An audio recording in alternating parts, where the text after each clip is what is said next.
But I feel like we all went to some of the same conferences.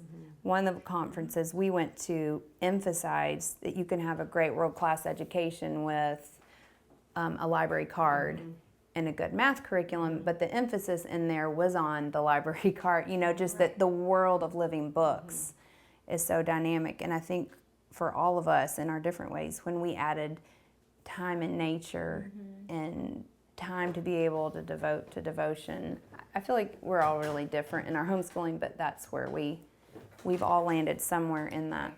Like all being very literature based Very. and sitting on the couch with stacks of books. I mean, that is just, I feel like that still sums up our homeschool I feel life. like that takes a lot of the pressure off of a mom. I don't know. I didn't come into homeschooling knowing everything I wanted to teach my children, all the facts. Right. But I can read them books by authors that do know Yeah, it, and all I have to do right. is open up the pages Yes. and read it to them. Yes.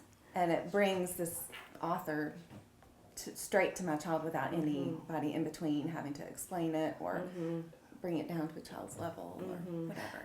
I think it was interesting to me that, and we started very slowly homeschooling, but even like in the first year when all my kids were so little and we started on exploration, and I was learning immediately. Like they were in kindergarten and I had not learned the stories of the explorers. And the books were simple, but the language was still dynamic, and the history was true. It was just, and I needed it boiled down. I was like, I haven't heard these stories. And I mean, from day one, I was excited.